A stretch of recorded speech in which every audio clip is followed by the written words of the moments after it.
अस्सलाम वालेकुम फ्रेंड्स, क्या हाल है? ठीक ठाक हैं। मैं आपका दोस्त मुग़ल आज मैं आपके लिए एक नई रेसिपी लेके आया हूँ। ये है भिंडी गोश्त। भिंडी गोश्त आप सब बनाते होंगे घर में, लेकिन ये जो मैं आज भिंडी गोश्त आपको बनाना सिखाऊंगा ये बहुत ही डिफरेंट और बहुत ही आसान तरीका है, और इसमें स्पाइसेस भी कुछ मेरे चेंज हैं। तो बिस्मिल्लाहिर्रहमानिर्रहीम, अब हम शुरू करते हैं। सबसे पहले मैं इसके लिए 1 कप ऑयल, जो कि ये मेरे पास कढ़ाई है, इसके अंदर मैं ऐड कर लूँगा। ठीक है, ये मैंने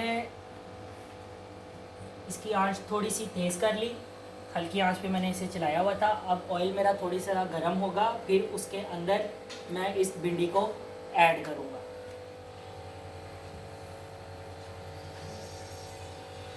ये देखें, ये ऑयल जो है ये मेरा गर्म हो चुका है। अब बिस्मिल्लाहिर्रहमानिर्रहीम, अब इसके अंदर ये मैं भिंडी को ऐड करूँगा, और इस भिंडी की मैं तकरीबन 5-6 मिनट भुनाई करूँगा, ताकि इसकी जो लेस बनती है भिंडी की, ये जो लेस है ये ख़त्म हो जाए, और फिर उसके बाद मैं आपसे मिलता हूँ। ये देखें गाइस, अब ये भिंडी को मैंने तकरीबन 5 से 7 मिनट के लिए बड़ी प्यार के साथ इसको भुना है, ताकि इसकी लेस ख़त्म हो जाए। ये देखिए, अब इसके अंदर लेस जो है वो भिंडी की जो अपनी लेस होती है वो ख़त्म हो चुकी है।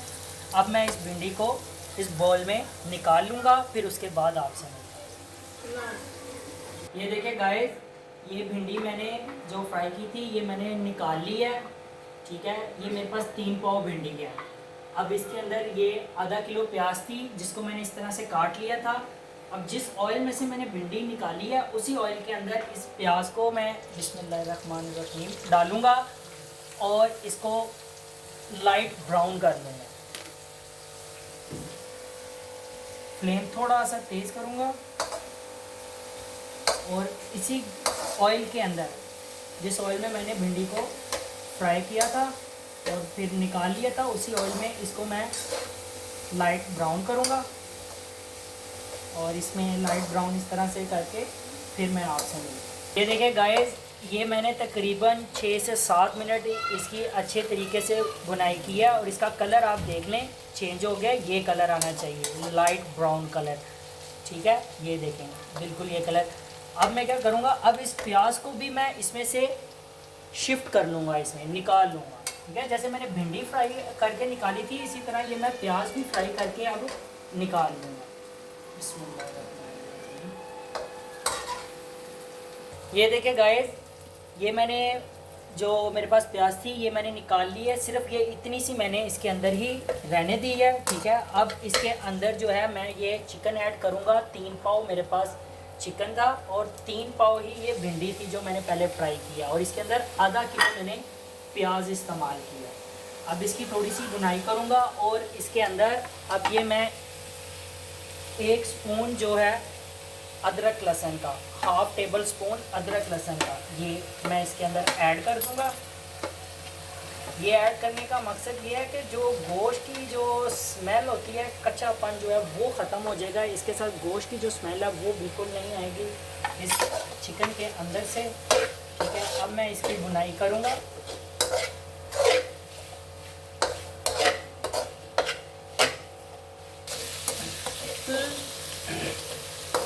ये देखिए गाइस, ये इसकी मैंने बुनाई की है, और ये तकरीबन मैंने 8 से 10 मिनट इसकी बुनाई किया, और ये गोश्त को देखें ये लाइट सा ब्राउन कर लिया है। ठीक है, इस तरह से लाइट ब्राउन कर लिया। अब इसके अंदर मैं ऐड करूँगा, ये मेरे पास 1 पाव आधा पाव टमाटर थे, इनको मैंने इस तरह से काट लिया था। बिस्मिल्लाहिर्रहमानिर्रहीम, ये टमाटर इसके अंदर ऐड करूँगा। ठीक है, अब ये देखिए, ये जो स्पाइसेस इसके अंदर इस्तेमाल होने हैं, ये है मेरे पास black pepper half teaspoon.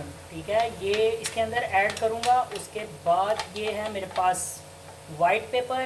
ठीक है, ये भी हाफ टी स्पून है, ये ऐड करूँगा इसके अंदर। ठीक है, और ये तकरीबन 12 से 13 दाने इमली के हैं, ये इसके अंदर ऐड होंगे।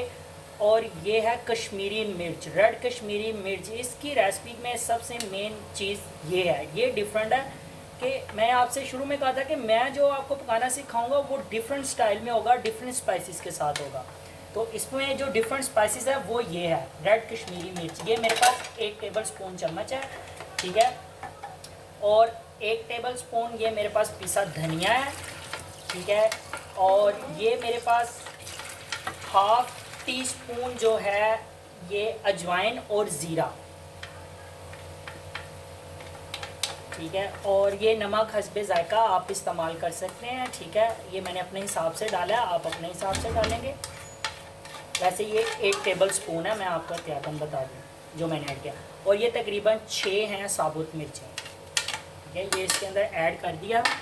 अब मैं इसकी बुनाई करूँगा अच्छे तरीके से, ताकि मसाला जो है और ये एक जब इसकी बुनाई करेंगे तो इसकी बहुत अच्छे तरीके से बड़े प्यार से, ताकि चिकन भी ना टूटे। और ये बहुत अच्छे तरीके से इसकी इस तरह से बुनाई करेंगे हम। ये देखिए, इसका फ्लेम थोड़ा सा मैं तेज़ कर लूँगा भाई, बिल्कुल थोड़ा सा तेज़ करना है, ज़्यादा नहीं करना, क्योंकि ये हल्की आंच पे ये इसकी बुनाई करके इसका मकसद है कि इसकी ये जो टमाटर वगैरह ये डाले हैं इसके अंदर स्पाइसेस, इनकी एक ग्रेवी तैयार हो जाए, ठीक है। देखिए गाइस, जो मैंने इसके अंदर स्पाइसेस ऐड किए थे, अब इनको सिर्फ मैंने 1 मिनट के लिए इनको सिर्फ ऐसे पकाया, ठीक है। अब इसके अंदर जो मैंने भिंडी को फ्राई किया था वो इसके अंदर ऐड करूँगा, और ये जो प्याज है ये इसके अंदर ऐड करूँगा, ठीक है। और ये मेरे पास है मिर्चें, ये देसी मिर्चें हैं, ठीक है। ये तकरीबन मेरे पास 10 मिर्चें थी जिनको मैंने दरमियान में से काट लिया था। अब ये इसके अंदर ऐड करूँगा। अब इसको बड़े प्यार से मैं इसको ऐसे एक बार मिक्स कर लूँगा, ताकि भिंडी जो है हमारी वो टूटे ना। ये देखिए, इस तरह से बड़े प्यार के साथ इसको सारे को मिक्स कर लेना है। ये देखें, इस तरह से इंशाल्लाह बहुत प्यारी खुशबू आएगी, बहुत ज़बरदस्त पकेगा। ये बहुत ही आसान तरीका है, घर बैठ के आप बहुत आसानी के साथ ये कुकिंग सीख सकते हैं। इसके लिए आप मेरे चैनल FF फूड को सब्सक्राइब करें, लाइक करें, शेयर करें और कमेंट्स भी करें मुझे। इंशाल्लाह मैं बहुत अच्छी और बहुत आसान तरीके से घर में पकाने के लिए भी आपको रेसिपी सिखाऊंगा। और मैं इंशाल्लाह आपको जो अपना कारोबार करना चाहते हैं उनके लिए भी मैं आपको बड़ी रेसिपीज़ 12 किलो की चिकन की, मटन की, ये भी रेसिपीज़ मैं इंशाल्लाह इस पे शेयर करूँगा। और ये ख़ास करके जो घर में बैठ के सीखना चाहते हैं वो ये छोटी छोटी रेसिपीज़ उनके लिए हैं, जो घर में बैठ के सीखना चाहते हैं होममेड खाना नए तरीके के साथ और नए स्पाइसेस के साथ। इंशाल्लाह ताला बहुत मज़े के बाद अब मैं इसको दम पे लगा दूँगा और फिर आपसे मुलाकात होगी। बिस्मिल्लाहिर्रहमानिर्रहीम। ये देखें गाइस, इसको मैंने तकरीबन 15 मिनट दम पे दिया था। अब मेरे 15 मिनट पूरे हो चुके हैं। अब मैं इसका ढक्कन उठाऊँगा। माशाल्लाह माशाल्लाह माशाल्लाह बहुत ही प्यारी खुशबू आ रही है। ये देखें, इसने ऑयल छोड़ दिया है, माशाल्लाह बहुत ज़बरदस्त खुशबू आ रही है इसकी। आप इसे घर पे ट्राई करें, इंशाअल्लाह ताला बहुत अच्छा टेस्ट आएगा, ठीक है। आप मेरे चैनल को सब्सक्राइब करें, लाइक करें, शेयर करें और बहुत अच्छी रेसिपीज़ मैं इस पर जो है अपलोड करूँगा। आपको इंशाल्लाह ताला घर बैठे खाना सीखने को मिलेगा और बहुत फ़ायदा होगा इसका। तो अपना भी ख्याल रखिएगा और घर रहें और सेफ रहें।